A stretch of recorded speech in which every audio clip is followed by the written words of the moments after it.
香港地生活節奏急速，城市面貌眨下眼就已經完全唔同晒。喺不知不覺間，有好幾間昔日成日去食嘅，總有一間喺左近嘅經典連鎖餐廳，原來已經執剩得幾間分店，甚至已經被大眾遺忘。呢啲昔日嘅龍頭餐廳，到底而家變成點樣呢？今集一個人 TV 就特別請咗香港特派員到訪以上喺90年代紅極一時，但係依家沒落緊嘅連鎖餐廳，帶大家一起回到香港90年代嘅美好時光。你依家收睇嘅係一個人 TV， 一個用廣東話介紹真實嘅中國歷史文化嘅 channel。如果你中意睇我哋嘅內容，又想支持一下我哋，記得訂閱我哋嘅 channel， 同埋加入成為我哋嘅會員啦。Daddy Franz 講到被遺忘嘅連鎖餐廳，我第一時間就諗起呢間優雅嘅法國連鎖餐廳 Daddy Franz。Daddy Franz 嘅母公司係法國大型食品集團。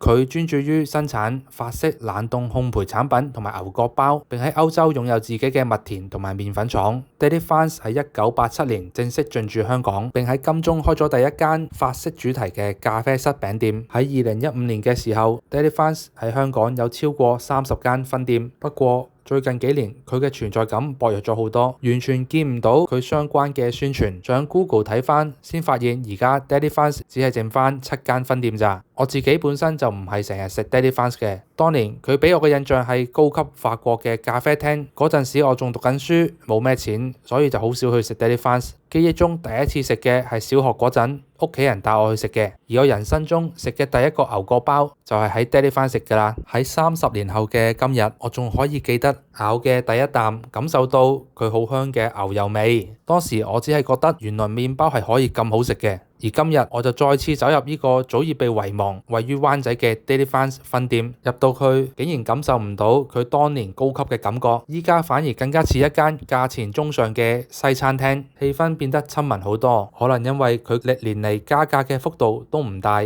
所以慢慢價格就變得親民。首先就梗係試翻佢嘅經典牛角包，可能因為牛角包係法國直送嘅關係，佢嘅味道咁多年嚟都冇咩點變過，仲係一樣咁好食。現場佢 promote緊芝麻豆奶，我哋就分別嗌咗一杯凍同熱嚟試下，味道算係有芝麻味，但係我 feel 到佢用嘅係即溶嘅芝麻糊，所以就有少少失望。另外我加咗14蚊，叫咗個開心果味嘅馬卡龍，食落去非常之甜，但係完全冇開心果味，真係失望。好彩佢個牛油果薯仔沙律就係幾好食嘅。總括而言， Daddy Franz 我覺得絕對好食過大家樂，但係又未去到好高級餐廳嘅 level。而個牛角包同當年一樣咁好食，推薦大家去試下。味千拉麵，相信在座嘅咁多位應該都曾經食過味千拉麵。味千拉麵本身真係一間日本嘅拉麵鋪，由日治台灣高雄美濃出身嘅客家人松光孝治創辦，以九州熊本為中心，始創於1968年。而中國大陸同埋香港嘅味千拉麵就係由另一間企業味千中國控股有限公司經營，係唔同老細嘅。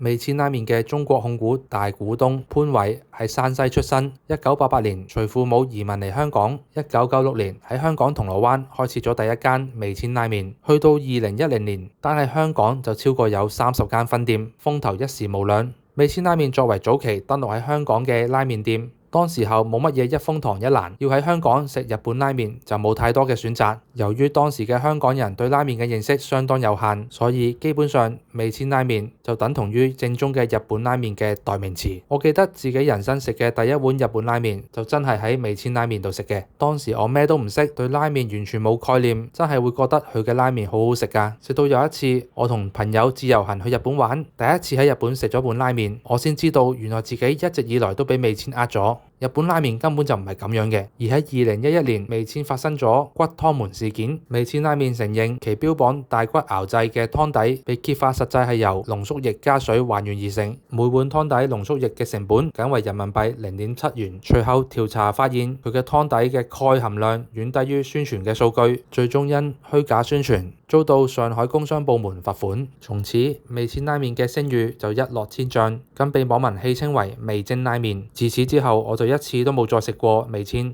去到今日，香港味千拉麵仲有14間分店，比起全盛期已經回落咗唔少。到底依家嘅味千拉麵變成點呢？今日我哋就去咗位於大埔新達廣場嘅味千拉麵分店，睇下佢到底係咩料。意外地，現場有好多人，佢原來係做緊學生85折優惠，現場有超多中小學生喺度幫襯。睇佢個餐牌，發覺佢啲拉麵係賣得幾平，88蚊有碗麵、3隻餃子，仲包埋嘢飲添。咁我就叫咗碗57蚊嘅紅本味千拉麵，加12蚊配個特飲。個價錢真係非常之親民，咁味道如何呢？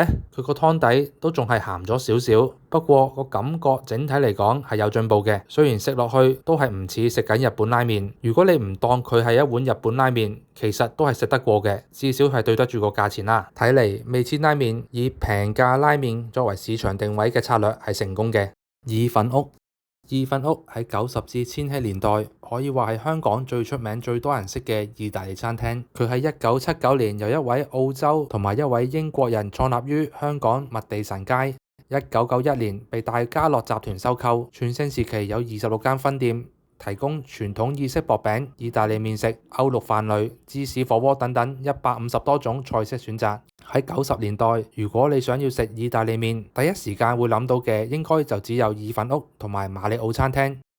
而意粉屋俾人嘅感覺，我覺得係比馬里奧餐廳更加高級、更加地道嘅意大利麵餐廳。我好記得當年沙田新城市廣場嘅意粉屋裝修得好靚，入面個氣氛好 warm。好記得餐廳周圍掛住咗啲好得意嘅畫作，每次經過都有好多人等位。而佢嘅酥皮忌廉湯、拿破崙意粉同埋芝士肉醬千層闊麵都係我童年嘅最愛。不過後期香港市場上出現咗新嘅競爭對手，最明顯嘅就係嚟自日本嘅薩莉亞。佢哋嘅食物款式差唔多，不過薩莉亞嘅價錢就接近平一半。加上有唔少網民表示，近年意粉屋嘅水準跌晒鍋，慢慢意粉屋嘅分店數量不斷減少，去到上年2025年灣仔分店結業之後，依家僅剩餘5間分店。我自己近呢10年都冇再食過意粉屋啦，或者應該話已經完全唔記得咗佢嘅存在。而睇翻記錄，對上一次意粉屋喺電視賣廣告嘅時候，已經係2005年啦。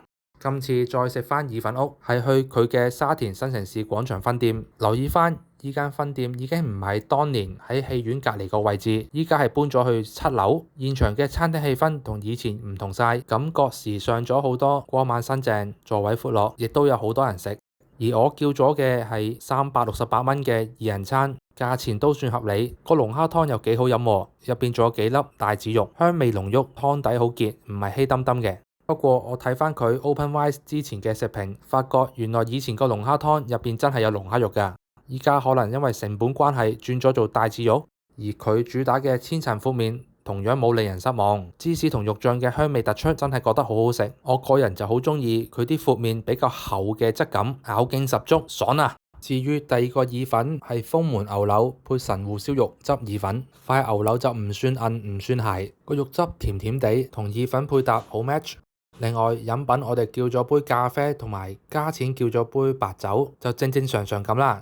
咁總括嚟講，我覺得意粉屋嘅水準係仲 keep 到嘅，至少冇令我失望。而佢嘅質素相比起薩莉亞係明顯高至少一個檔次，所以我覺得意粉屋喺香港意大利菜嘅市場入面絕對係有競爭力，係值得留低，至少比味千拉麵值啦。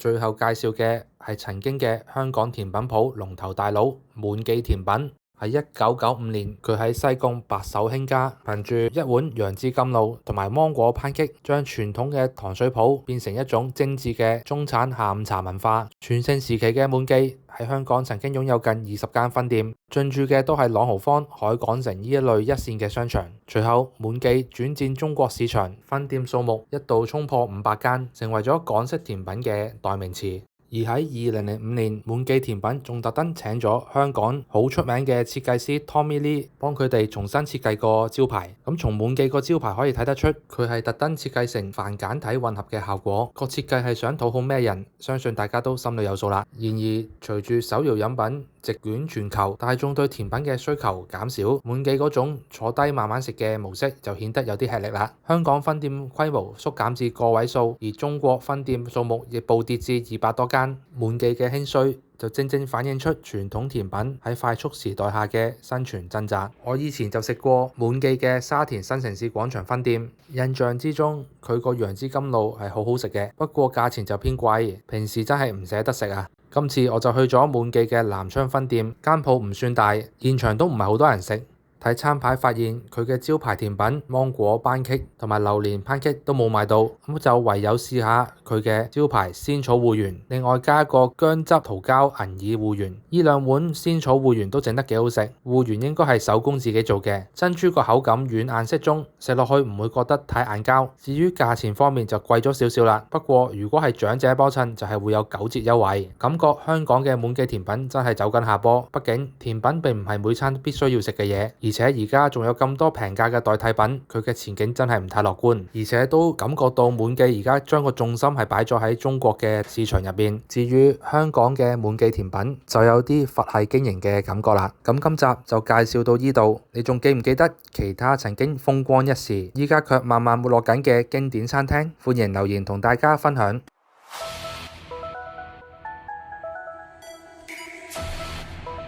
呢個頻道仲喺起步階段，需要大家嘅大力支持。如果大家想睇更加多探討社會現象、民眾心理等嘅影片，請唔好吝嗇你嘅手指或者 mouse，幫我哋 like 同 share。當然仲有 subscribe 我哋頻道，以便第一時間睇到我哋最新嘅影片啦。